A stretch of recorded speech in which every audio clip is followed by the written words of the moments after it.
Bienvenidos y bienvenidas al programa Sobre la Mesa, una producción del Centro de Investigación en Estudios Políticos y el canal UCR. En los últimos días se ha estado hablando mucho sobre el tema de la relación entre el sector público y el sector privado, no necesariamente como una buena alianza. Por eso hoy aquí en Sobre la Mesa más bien queremos poner, ¿verdad?, efectivamente sobre la mesa qué son esas alianzas público-privadas y cómo este tipo de alianzas pueden más bien ayudar al desarrollo de nuestro país. Para eso vamos a estar conversando con Pamela Castro.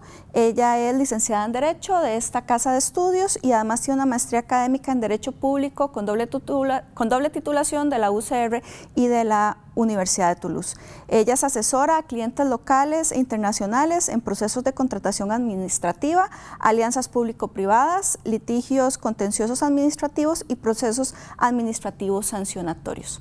También vamos a tener acá en el programa a Luis Fernando Acuña. Él es abogado, especialista en alianzas público-privadas, expresidente de Global Vía Ruta 27, el primer costarricense en asumir la dirección de una obra de concesión de obra pública en Costa Rica, experto en estructuración de estrategias y manejo de crisis y socio de Estratego S.A.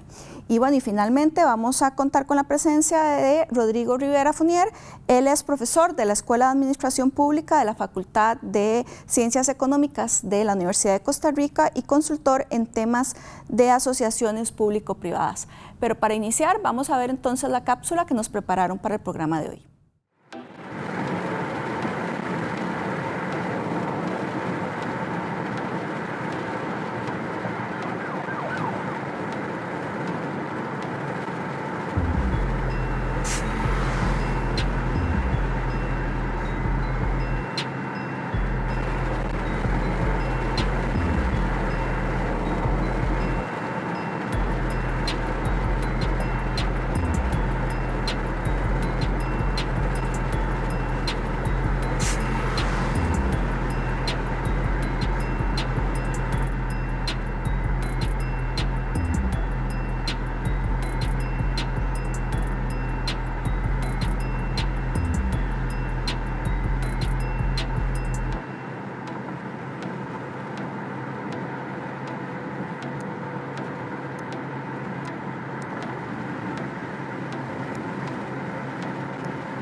Rodrigo, tal vez para iniciar, a propósito de las denuncias que se han dado en los últimos días con respecto a corrupción, ¿cuáles son, digamos, esos conceptos que un poco se ven en la cápsula y que es importante definir?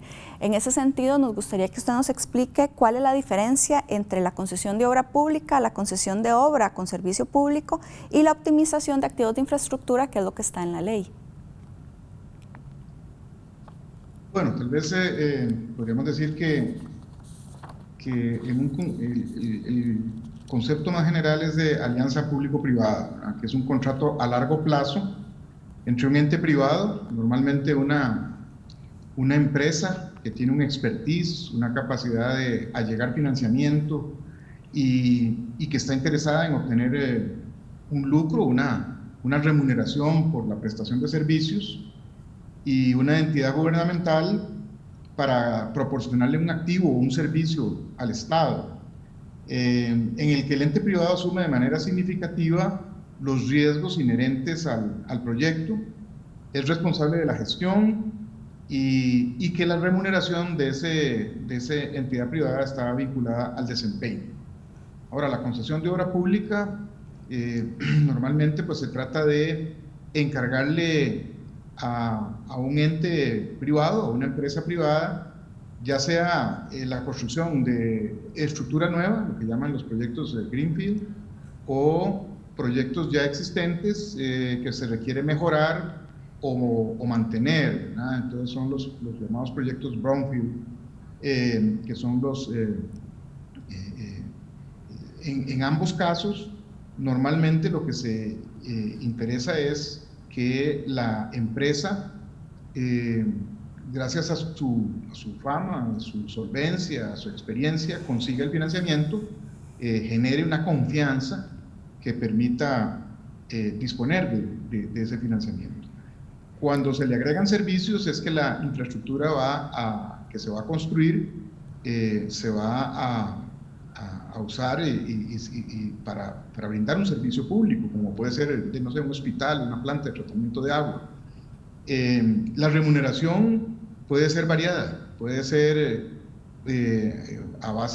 con base en el cobro a los usuarios, puede ser con base en un aporte estatal, ¿verdad? El Metro de Panamá, por ejemplo, es pagado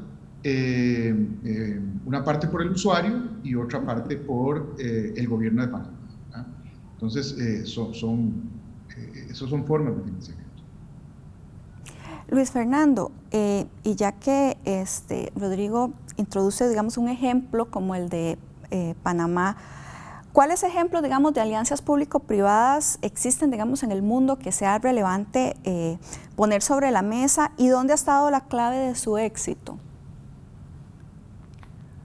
Bueno, hola, gracias por invitarme a participar con ustedes. Un saludo muy especial para Rodrigo y para Pamela. Muchas gracias por compartir y para que podamos intercambiar un poquito sobre este tema que, como usted dice, es un tema muy interesante y yo creo que es un tema de futuro. Es una cosa que va a verse mucho más en Costa Rica, así como se ve en el mundo. Hay muchas formas de alianzas público-privadas, no solo hay una. Tenemos que entender que en Costa Rica nos hemos orientado básicamente a hablar sobre las concesiones de obra, pero en realidad estamos ante contratos que son muchísimo más amplios y lo que buscan es relacionar el esfuerzo del sector público con el sector privado, basados en dos principios básicamente. Uno que se llama el valor por el dinero, es decir, el value for money, y el otro que se llama la colocación del riesgo, es decir, que cada quien haga lo mejor que sabe hacer.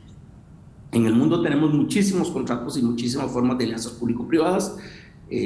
Nosotros podemos remontarnos incluso mucho antes del siglo XIX en diferentes formas de participación del sector privado con el sector público. Hay algunos históricos que dicen que, por ejemplo, los viajes de Cristóbal Colón a América eran los principios de las alianzas público-privadas. Era un privado que se fue con el dinero de la corona a conocer mundo, a conquistar terrenos y a participar al Estado o a la monarquía española, en este momento al reino español, de las utilidades y las ganancias que consiguieran en estos viajes. Es decir, el principio filosófico de las alianzas público-privadas existe desde hace muchísimo tiempo. En Costa Rica tenemos también históricamente, antes de la ley de concesión de obra, algunos ejemplos de alianzas público-privadas, por ejemplo, la construcción del ferrocarril del Atlántico, la construcción del muelle alemán en Limón, también tenemos la construcción del ferrocarril del sur y los muelles bananeros de Golfito y de Quepos. No bajo la ley de concesión de obra, pero sí como ejemplos de alianzas público-privadas. En el mundo tenemos muchísimos tipos. Las concesiones de obra, como les decía, son las que más conocemos en este país, pero están los BOTs, los BODs y diferentes tipos de alianzas estratégicas, participaciones en bolsa a través de financiamiento. Existen una enorme cantidad de ejemplos de alianzas público-privadas, algunas con fines de lucro, otras, aunque parezca curioso, sin fines de lucro. Corriente, actualmente estamos hablando también de las alianzas público-privadas para el desarrollo, que tienen objetivos muy particulares, con los objetivos del desarrollo sostenible de las Naciones Unidas, que buscan la mejora de la ciudadanía dentro de los temas de los objetivos del desarrollo sostenible, por ejemplo, agua, ambiente, alimentación, educación, etc. Esto ha venido evolucionando de diferentes maneras. Al principio se trataba simplemente de un cobro por peajes o por ingresos mínimos o por servicios. Actualmente encontramos formas mixtas incluso con participaciones de los estados de diferentes maneras.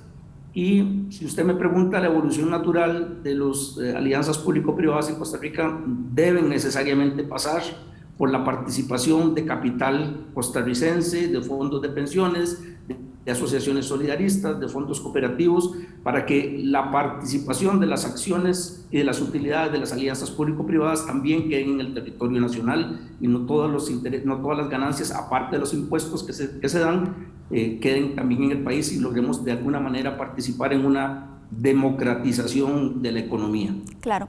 Y Pamela, ¿cuáles serían, digamos, las principales ventajas, ya algo se ha planteado, de estas alianzas público-privadas? Y bueno, en el contexto de los escándalos que se han dado de corrupción en los últimos días, ¿cómo es que el Estado se beneficia? Porque bueno, eso es un poco lo que la ciudadanía también le asusta, ¿verdad? Que al final, en este tipo de alianzas, el Estado más bien sea el perdedor. Muchísimas gracias por la invitación y un saludo muy cordial a don Luis Fernando y don Rodrigo. Las ventajas, bueno, yo diría, ya se han mencionado algunas, ¿verdad? Sin embargo, bueno, podemos decir el Estado tiene una necesidad, ¿verdad?, de infraestructura que no está en la capacidad de proveer. Entonces, pues una de las ventajas precisamente es esta, ¿verdad?, tener esa colaboración y esa cooperación del sector privado para poder llevar adelante esos proyectos que son de trascendencia nacional, pero que no están en la capacidad de proveer. Obviamente también está el tema de la transferencia de los riesgos al sector privado, con lo cual el deudor del proyecto, quien lo financia, diseña, construye y opera, es el privado. ¿Y esto qué significa? De alguna manera, el privado pasa a ser el mayor interesado en que el proyecto funcione de manera óptica, ¿verdad? Porque de eso depende recuperar su inversión. Entonces, el hecho de que sea el privado quien asume esta mayoría de riesgos, pues hace que tenga un interés, digamos, en que funcione y que se adecue también a la necesidad de la administración.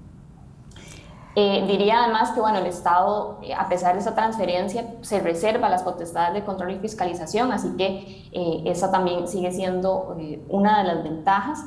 Y yo diría también, bueno, hay una parte de innovación, por así decirlo, del hecho de traer a los privados, ¿verdad? Y tal vez ya no hablar solamente de infraestructura pública, no sé, en el modo más tradicional que podamos pensar, sino, como lo mencionaba don Fernando antes, por ejemplo, pensar en hospitales, en edificios públicos, en soluciones energéticas, tratamiento de aguas y otras cuestiones que ese aporte privado puede traer.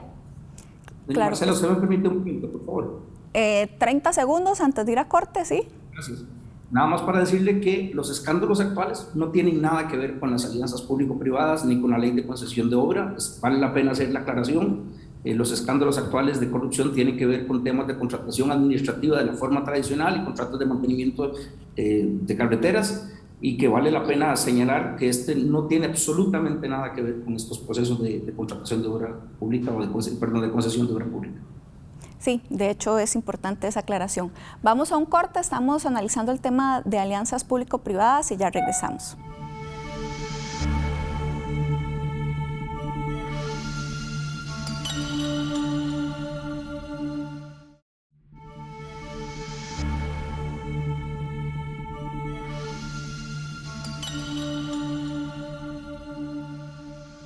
Continuamos en Sobre la Mesa analizando el tema de las alianzas público-privadas. Antes de ir a una pausa estábamos precisamente conversando de cuáles son esos beneficios que traen este tipo de alianzas. Y en ese sentido, Luis Fernando, ¿cuáles, digamos, concesiones tenemos en este momento en el país y sobre qué proyectos es relevante utilizar este modelo?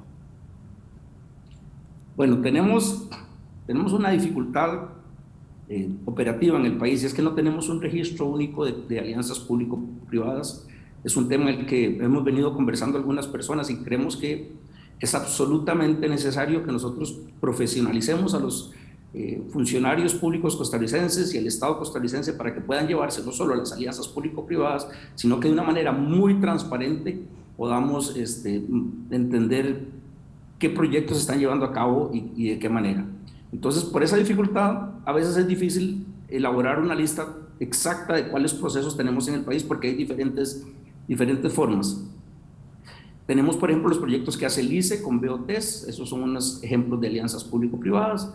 Tenemos algunas que son las más conocidas, por ejemplo, la de la Ruta 27, la de los aeropuertos, la de Santa María, que si bien es cierto no es una concesión de obras, gestión interesada y podría interpretarse o conocerse, clasificarse como una alianza público-privada. Tenemos las concesiones del aeropuerto de Liberia, tenemos la de APM Terminals en Limón. Hay algunos otros ejemplos de SPEMs que son incipientes, como algunas de las municipalidades que están tratando de despegar en estos días.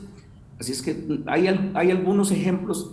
No le puedo dar una lista taxativa porque le digo, tenemos una deficiencia muy grande en los controles y registros de alianzas público-privadas a nivel nacional, y entonces las que tenemos son las que vamos recolectando con información o experiencia, pero desafortunadamente no tenemos un registro completo de esto. ¿Y cuáles serían, don Luis Fernando, precisamente, digamos, los proyectos en los que sería más relevante utilizar este tipo de alianzas que no necesariamente se estén utilizando en este momento? Mire, yo creo que la imaginación es el límite. Tenemos, sin lugar a dudas, como decía Pamela y como decía Rodrigo, tenemos una deficiencia importante en infraestructura, pero recordemos que las alianzas público-privadas no son solo para infraestructura, también son para servicios. Y podemos prestar servicios a través de las alianzas público-privadas de otras maneras. Por ejemplo, RITEVE, que se me fue de la mano, es otro ejemplo de alianza público-privada. Es un contrato en el cual se le contrata a otra empresa para que realice supervisiones sobre vehículo y parque automotor, pero en un concepto amplio podríamos decir que es una alianza público-privada. Hay algunos servicios públicos que podrían hacerse. Yo pienso que en la lista de cosas que tenemos que avanzar próximamente está plantas de tratamiento de agua. Esa es un pendiente que tenemos ambientalmente con el país y tenemos una necesidad de hacer un esfuerzo importante en eso.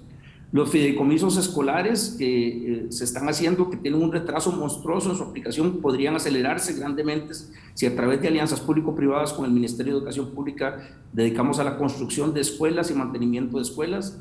Se me ocurre también procesamientos de datos y se me ocurren también eventualmente, yo sé que eso es un tema sensible, pero también lo que son tendidos eléctricos y manejar los tendidos eléctricos y las subestaciones de una manera tipo autopistas, donde los kilovatios que pasan son los que se cobran y las empresas productoras de electricidad se dedican solo a producir la electricidad y no a distribuirla, y dejamos la distribución para personas que se dediquen exclusivamente a la distribución, y mejoraríamos el tendido eléctrico y los recursos en ese sentido. En materia hospitalaria podríamos avanzar muchísimo también en alianza público-privada mediante la construcción y el mantenimiento de hospitales, aunque la operación quede siempre en manos de los sectores de salud. Esos son ejemplos que se me ocurren ahorita, pero la lista puede ser tan grande como nosotros como país queramos, pero sobre todo como estemos capacitados para hacerlo, porque uno de los grandes problemas que tenemos no solo es sacar las licitaciones y hacerlas, sino mantener los procesos que son por durante muchísimos años lo que sostienen las alianzas público-privadas. Sí, y en ese sentido, Pamela, a mí me gustaría volver al tema de los riesgos que usted nos explicó en el primer bloque, ¿verdad? Y viendo, digamos, todos estos ejemplos de la cantidad de cosas que se podrían hacer en este tipo de alianzas, ¿cómo es que finalmente, digamos, se distribuyen esos riesgos entre el Estado y el sector privado? Sí, bueno, como decíamos al principio, digamos, en obra pública tradicional, estos riesgos los asume principalmente el Estado. La ventaja de estas APPs, ¿verdad? O las concesiones, por así decirlo, es precisamente esa distribución. Ahora, la distribución como tal específica, pues tanto la ley de concesiones como el decreto de colaboración público-privado, lo que establece es que en el cartel y en el contrato se establezcan esa asignación de riesgos para que cada quien, como ya lo mencionó, me parece que don Luis Fernando, cada quien se encargue de lo que mejor sabe hacer.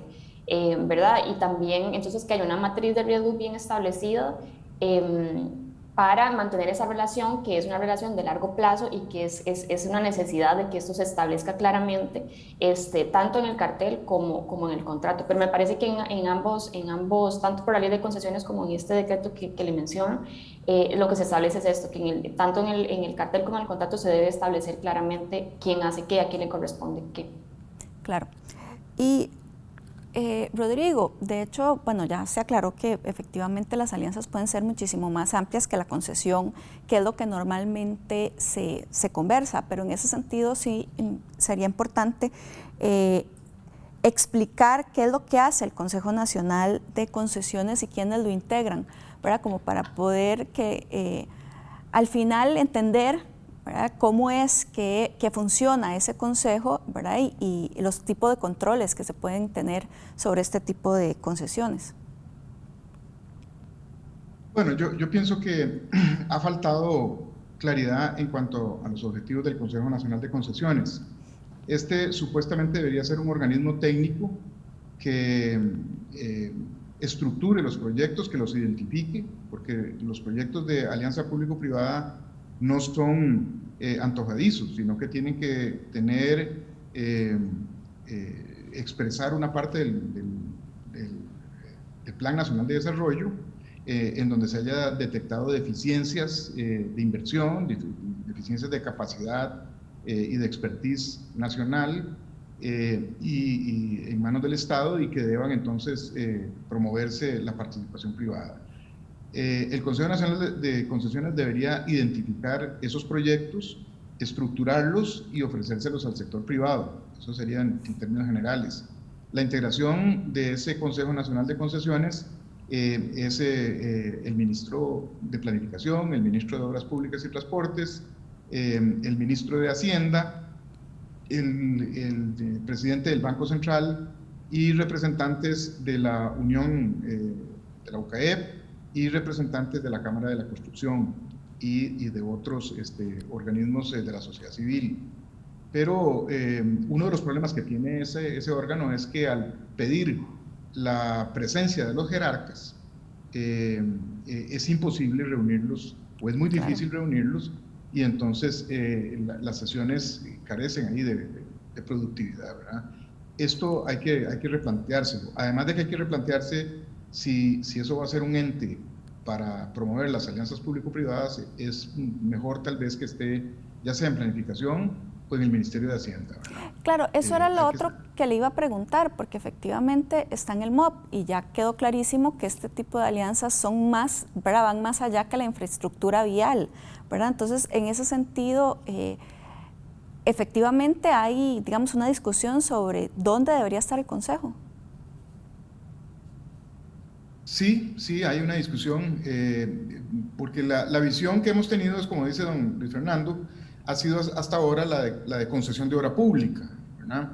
Y hoy por hoy las alianzas público-privadas se pretende que se extiendan a un ámbito mayor que la pura construcción de obra pública nueva, de infraestructura nueva.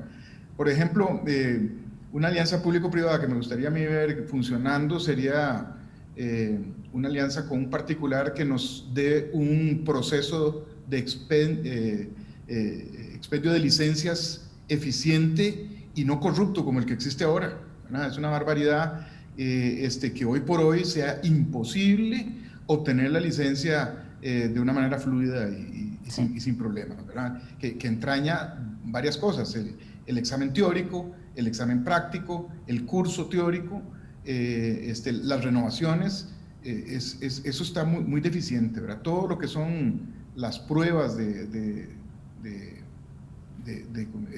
manejo, salen 10.000 citas y a las 8 de la mañana ya no queda ninguna, ¿verdad? Y a mucha gente, he oído muchos cuentos de gente que ha tenido que pagar para obtener la cita para poder ir a hacer el examen práctico, ¿verdad? Entonces, ahí hay una alianza público-privada de servicio, ¿verdad? Y Pamela, tal vez cuando regresemos de la pausa, porque no tenemos tanto tiempo, pero ¿qué es necesario modificar, ¿verdad?, en la normativa para evitar esos obstáculos al desarrollo ¿verdad?, con lo que hemos venido conversando, no solo, ¿verdad?, con la ley, sino también diferentes mecanismos para poder desarrollarlo? Usted hablaba del decreto, pero si quiere poder responder de una vez. Sí, el decreto, en realidad, este decreto fue para los contratos de colaboración público-privado. Hasta donde yo tengo entendido, digamos, no se ha implementado ningún proyecto a través de este decreto, que es fue específicamente para este tipo de contratos. Yo personalmente creo que, bueno, la normativa existe y en realidad, bueno, hace poco, me parece que fue en el 2019, se hizo una reforma a la ley. Entonces, yo creo que el problema no ha sido tanto en la normativa, sino a la hora de la implementación de los proyectos. Como mencionaba ahora don Luis Fernando, pues tenemos proyectos de éxito o ejemplos de éxito, por así decirlo. Sin embargo, hay algunas otras cuestiones, por ejemplo, él mencionaba las SPEM, ¿verdad? Las Sociedades Públicas de Economía Mixta, que son poco conocidas, que muchas municipalidades inclusive no han utilizado esa normativa, también se reformó recientemente. Entonces creo que más bien tal vez una capacitación, ¿verdad? Hasta del sector público para conocer estas herramientas y todas estas posibilidades que existen, que serían muy interesantes, por ejemplo, para las municipalidades, poder lograr ese tipo de asociaciones, ¿verdad? Y poder usar esas herramientas normativas que ya existen. Estamos acá en Sobre la Mesa analizando el tema de las alianzas público-privadas. Vamos a ir a una pausa y ya regresamos.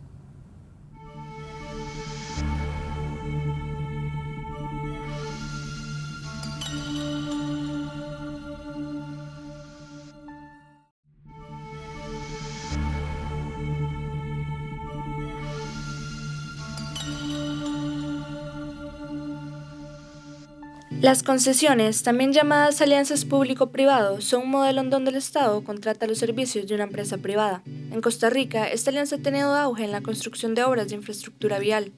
En el país se ha construido la Ruta Nacional 27, la Terminal de Contenedores de Moín, la Terminal Granelera de Punta Arenas y el Aeropuerto Internacional Daniel Oduber. Sin embargo, de acuerdo con el Reporte Global de Competitividad 2018-2019, la red de infraestructuras de transportes de Costa Rica ocupa la posición 98 entre 140 economías evaluadas, y en cuanto a calidad de la red vial se ubica en el puesto 124. Durante esta administración se ha impulsado el fortalecimiento de este tipo de alianzas.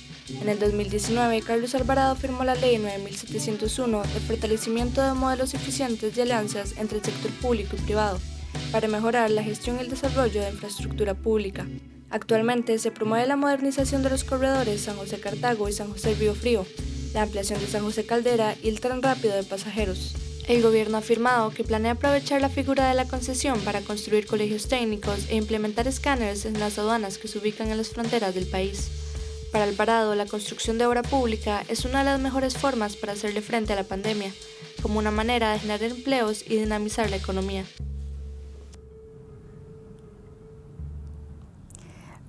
Luis Fernando, desde precisamente su experiencia, ¿verdad?, frente a una alianza público-privada, ¿qué lecciones cree que esto le dejó al país? ¿Cuáles ventajas y cuáles desventajas se presentaron en un inicio, ¿verdad?, y en el desarrollo? Muchas gracias.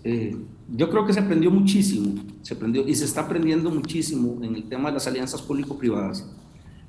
La primera enseñanza creo yo que tiene que ver con que no se trata solo de negociar un contrato ni de estructurar financieramente, sino se trata de la vida del proceso, de la vida de la concesión. Nosotros estamos acostumbrados a que las negociaciones se hacen básicamente alrededor de un contrato. Tenemos un ente que es el que es la contraparte, que hace la supervisión y que se dedica básicamente a revisar si la concesionaria está cumpliendo o no está cumpliendo los términos del contrato. Esa es una forma bastante básica de manejar las alianzas público-privadas, por decirlo de alguna manera bonito, porque en realidad lo que deberíamos de avanzar como país es hacia la relación societaria. Lo que se hace es una relación entre el Estado y la empresa privada, y esa relación es más que el contrato. El objetivo de esa relación es el bien público. Sí. Siempre tiene que ser el bien público. Hay un objetivo final que es el bien público. Entonces, el propósito de las alianzas público-privadas, cuando se dedica solamente a hacer una inspección básicamente como de auditoría o policial sobre lo que se está haciendo, se pierde la noción de que lo que debemos de buscar es un objetivo que se establece desde puro principio y que debe de mantenerse durante los 20, 15 o 25 años que dure la concesión. En ese sentido, nosotros, me tocó en la presidencia de Autopistas del Sol, por ejemplo, lo que era la recepción de la carretera, un proceso muy, muy difícil. Fue el primer proceso en el cual el Estado tenía que ir recibiendo parcialmente los avances de la carretera, y en algunas ocasiones no se pensaba en el bien público y por cuestiones técnicas se retrasaba la recepción definitiva. Yo creo que esos son aprendizajes que quedan en los procesos de alianzas público-privadas. Nosotros necesitamos absolutamente mejorar nuestra capacidad de supervisión y de cooperación en los procesos de alianzas público-privadas, tanto desde el punto de vista del Estado como de empresa, dirigirnos más hacia la relación societaria que existe y un poco ser más claros en que lo que se trata al final del día es que los servicios públicos se presten y no que no se presten. Y entonces, en ese sentido, incluso pensar en que en los próximos procesos de alianzas público-privadas el Estado, por ejemplo, pueda pedir participación en juntas directivas de las operadoras de las concesiones. No tiene sentido que un socio no se pueda sentar en una junta directiva, aunque no sea con capacidad de decisión, que siempre seguirá en manos del Estado, por lo menos de entender cómo se opera la concesión desde adentro. Estas son ideas que se están discutiendo. Hay algunos países en los que se están incorporando ahora participaciones del Estado o del órgano cedente en las juntas directivas para entender cómo opera realmente, cómo se lleva a cabo la operación y cómo hacer más eficiente la prestación del servicio público, que nunca se cede. La prestación del servicio público siempre es una obligación del Estado, que además tiene cláusulas de rescate en todas las concesiones y en todas las alianzas público-privadas que les permite recuperar la prestación del servicio público si este no se está dando de una manera eficiente o si no se están cumpliendo los objetivos por los cuales se licitó. Tenemos que avanzar, hemos avanzado mucho, hemos aprendido, pero tenemos que avanzar en ese sentido. Pamela, ya hemos hablado un poco de esto, pero ¿verdad? Y siguiendo lo que Fernando estaba ahora explicando, ¿por qué efectivamente, a pesar de que tenemos una normativa, que tenemos todo un marco regulatorio, que ya tenemos experiencia, ¿verdad? Con algunas alianzas, se ha avanzado tan poco, ¿verdad? En generar, digamos, más acuerdos? ¿Cuáles son esas razones?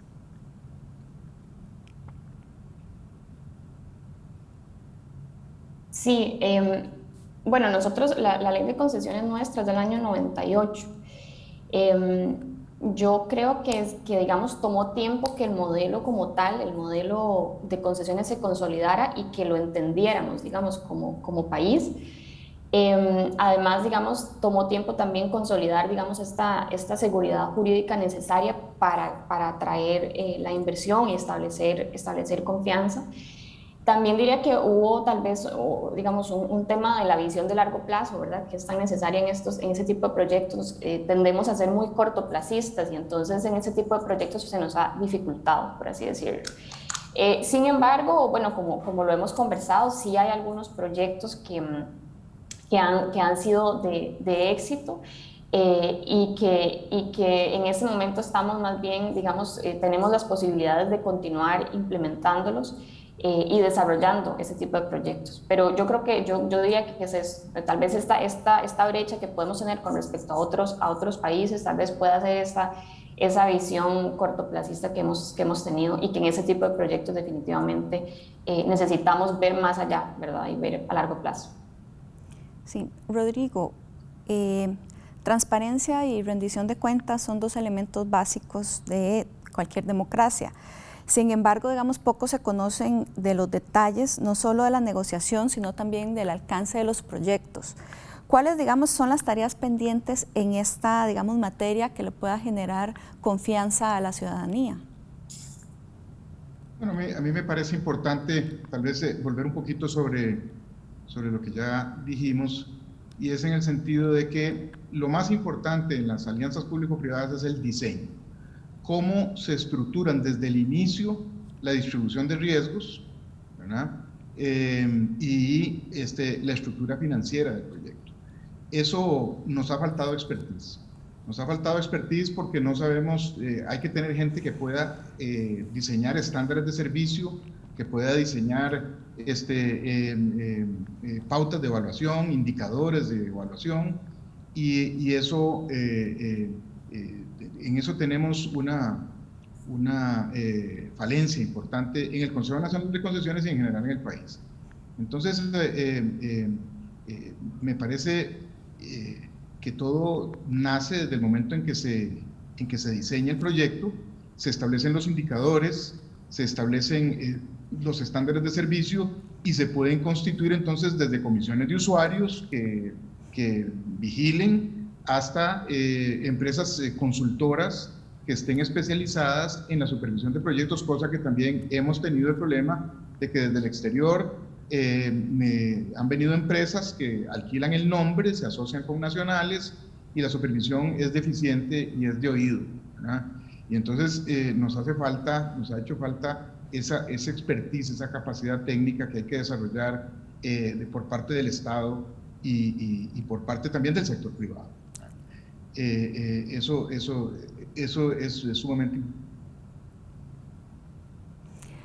Luis Fernando, de hecho hace unos días lo estuve escuchando en el programa de Desayunos de Radio Universidad y usted también se refería al tema de transparencia y rendición de cuentas, ¿verdad? Y en ese sentido, ¿qué más de lo que nos ha dicho don Rodrigo nos podría aportar en esa materia, ¿verdad? Que todavía tenemos cosas pendientes. Mire, yo creo que las sociedades modernas no pueden darse el lujo de no ser transparentes. Una evolución absolutamente natural de la democracia pasa porque todos los actos sean lo más transparentes posibles y existan los mejores controles para que los fines, en este caso de las alianzas público-privadas, que son el bien público, se cumplan de manera eficiente. Por su propia naturaleza, las alianzas público-privadas permiten tener controles que son más allá de los controles establecidos en las regulaciones normales. Por ejemplo, hay controles cruzados cuando tenemos estructuraciones financieras que permiten que los ingresos entren a través de bancos por fideicomisos, entonces ingresamos un nuevo factor de supervisión.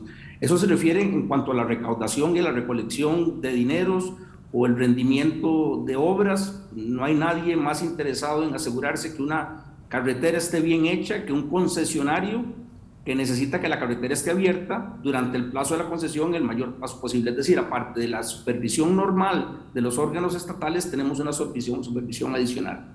Sin embargo, como bien dice Rodrigo, tenemos todavía algunas deficiencias en lo que son los parámetros o la métrica de los objetivos o de los objetivos de las alianzas público-privadas. Es decir, necesitamos desarrollar métricas para determinar satisfacción del usuario, necesitamos desarrollar métricas para determinar si los rendimientos financieros son los correctos, necesitamos mejor estructuración financiera que nos permita que tanto las empresas tengan no solo un piso, es decir, no solo ingresos garantizados, sino que además sobre las utilidades haya repartición de ellas con el Estado. Es decir, que si la alianza público-privada resulta ser más beneficiosa de lo que se esperaba, las utilidades después de cierto punto se pueden repartir también con el usuario, con el Estado. Es decir, de alguna manera tenemos que establecer, tanto en la estructuración como en los controles de métrica, nuevos parámetros que nos permitan ser objetivos en eso. En cuanto a la operación, yo creo que hay suficientes controles, pero siempre hay capacidad de crecer y siempre se puede mejorar, por supuesto. Claro. Estamos acá en Sobre la Mesa analizando el tema de las alianzas público-privadas. Vamos a ir a una pausa y ya regresamos.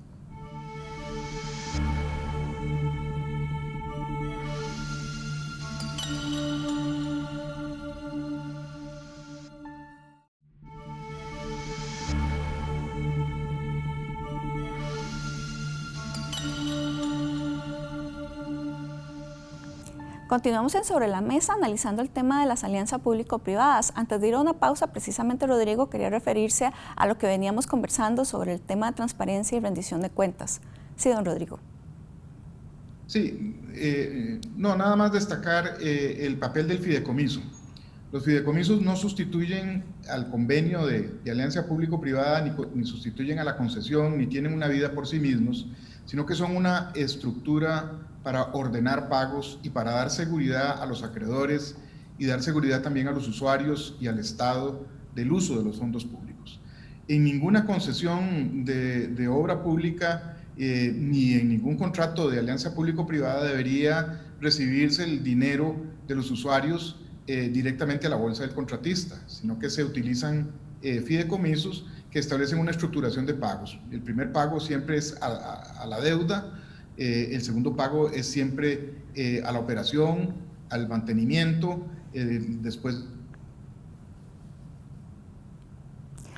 Don Luis Fernando, ¿qué sería, digamos, de un país, digamos, que se ha planteado que es tan necesaria estas alianzas para el desarrollo, si no se si no creamos, digamos, más alianzas, porque, bueno, ¿verdad? Se ha satanizado mucho este tema.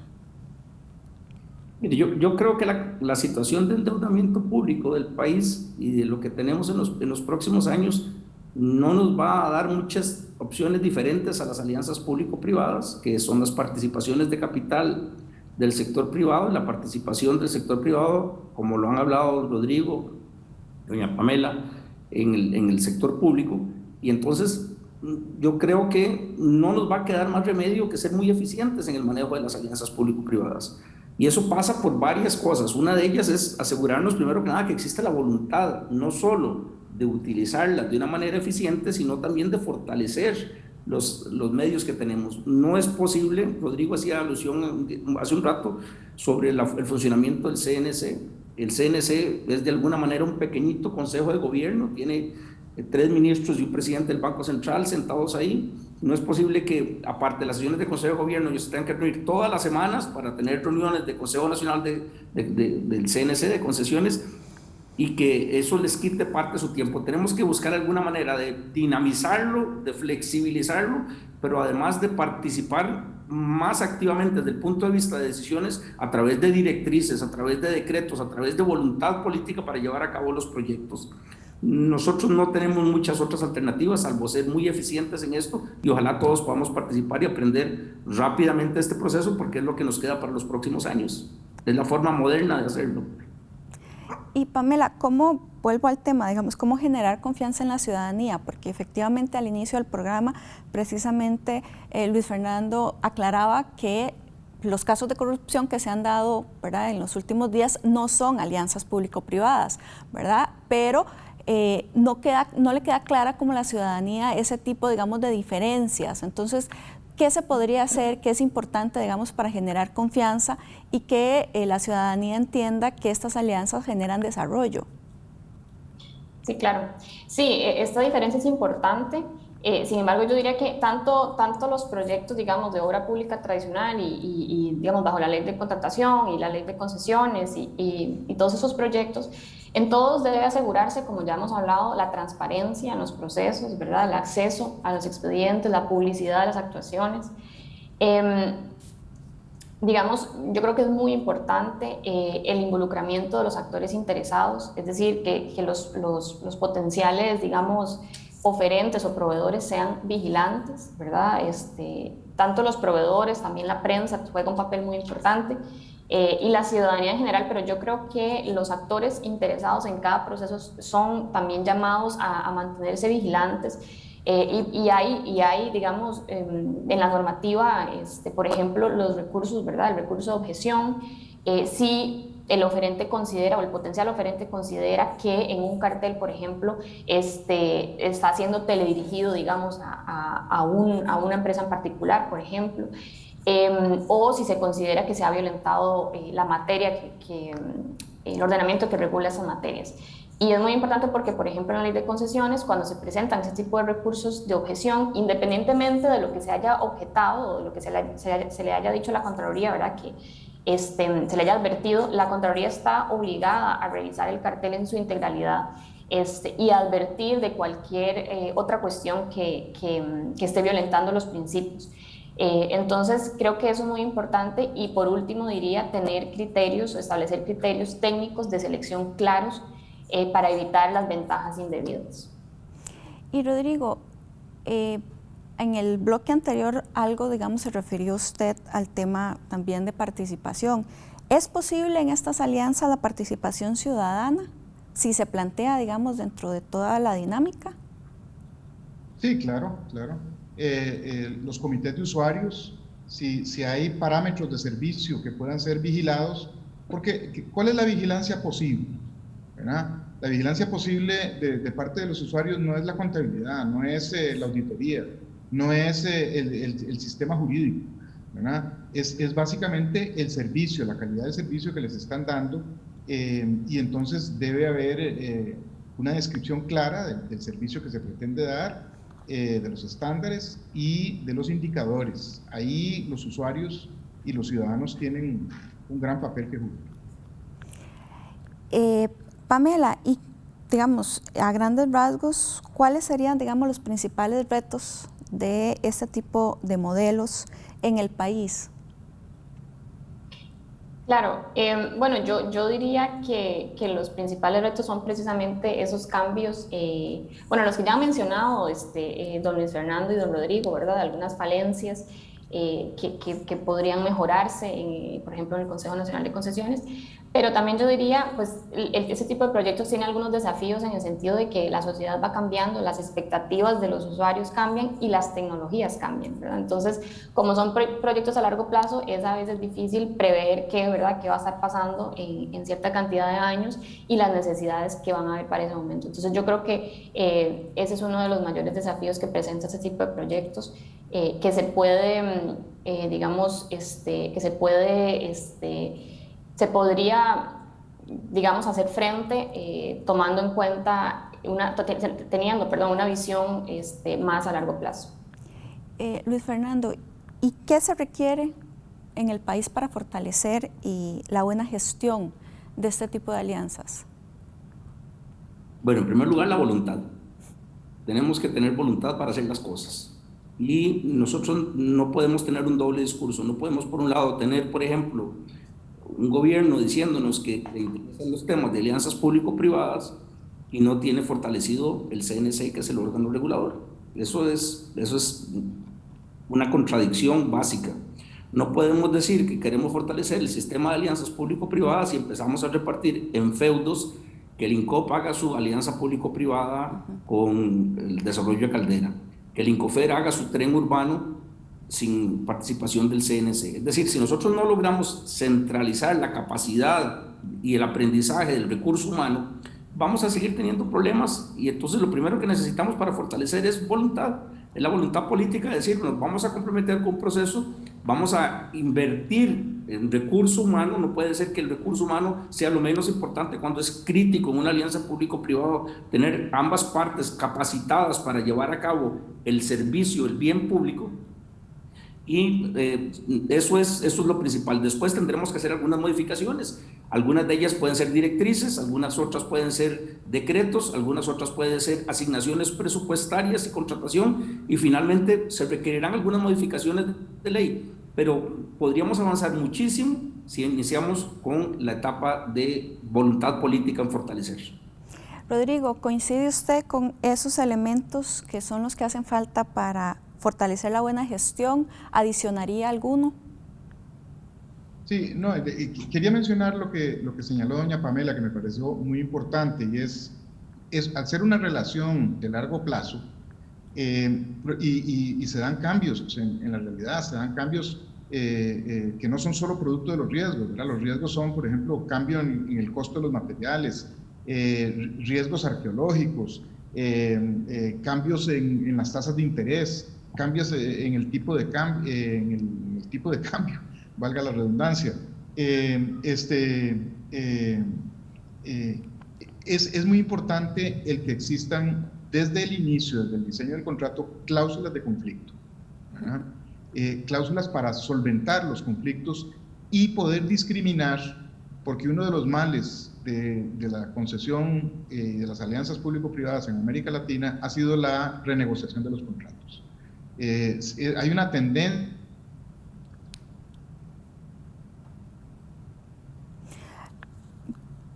Bueno, quedó clarísimo que efectivamente el tema de la negociación de los contratos es muy importante, ¿verdad? Porque ahí es donde se van a poner efectivamente las condiciones, y que renegociarlos no es la mejor opción, y que efectivamente, si queremos fortalecer este tipo de alianzas público-privadas que van a generar desarrollo en el país, necesitamos que la voluntad política se dé, que efectivamente el gobierno no solo diga que las quiere o que le parecen, digamos, importantes, sino que también las gestione.